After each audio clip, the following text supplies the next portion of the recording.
So this will be video 3 of a sequence of videos on the death of Kendrick Johnson. So I wanted to take a minute not to um, defame or hurt a grieving family. Um, I've said it before, I believe that the loss of Kendrick was tragic to the Johnsons. Um, Again, I can't imagine losing a child. You should never have to bury one of your babies. That being said, the way that this family has gone about their plight for justice, if you will, and I say that with quotes, has been anything but uh, correct. I mean, there's just not a better word for it. The injustice that has been done to the Bell family, to the Eakin family, to Ryan Hall is irrefutable. We've got a lost scholarship of probably $100,000 or more for football. We've got a family that literally had nothing to do with this. The Eakin family I'm speaking of, who the daughter has been accused on social media of luring Kendrick into the gym. Um, I want to state for the record that Taylor Eakin was not dating Brian Bell at the time that KJ died. She wasn't. Um, I've seen so many social media posts by supporters, but also by the Johnson family, that were just absolutely ridiculous. I think we have gone from a quote unquote plight for justice to a plight for financial gain. And I don't mean that in any disrespectful way. I mean that from an unbiased set of eyes looking at this. Um, I'll state again, I do not know the Bells. I don't know the Eakins. I have never met any of them. What I do know about them has been from conversations and investigating this case. Um,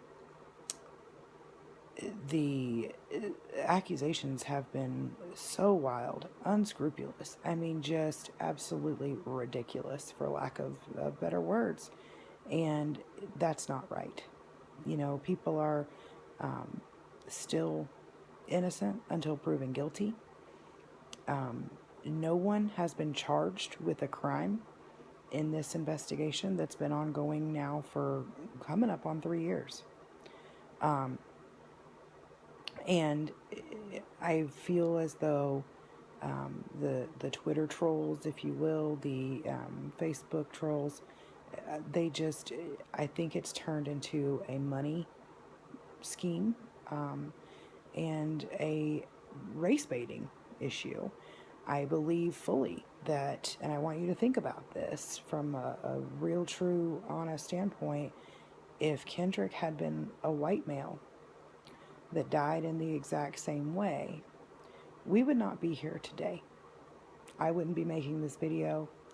Um, the things that have been said, the things that have been done would not have taken place.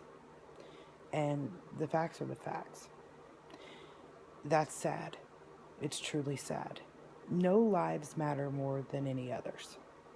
This was a 17-year-old boy that died in a very tragic and very sad way.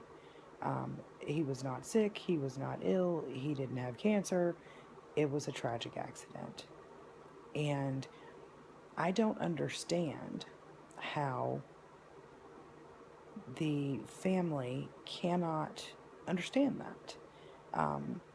If you use the case file, if you use the evidence that truly is there, you can see that this was a tragic accident. Any question that anyone has regarding his shoes or his whereabouts or his organs or his, whatever, can be answered factually.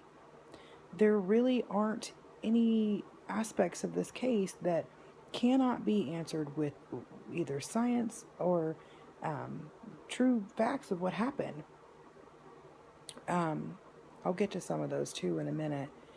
But this family is, in my opinion, attempting to railroad a system for greed, for greed, for money, for financial gain. $100,000 lawsuit is a whole lot of money, and it names so many people. Even if you just look at the defendants that are in that case, if they all 38 of them, I think it is, corroborated together to um, cover up, if you will, the death of Kendrick or how he died, by putting him in a mat, which has been said, or whatever, the stories would have changed at some point. Somebody's testimony, somebody's comments, something would have changed. And the fact is that they just haven't. Everyone involved in this has been steadfast from the beginning.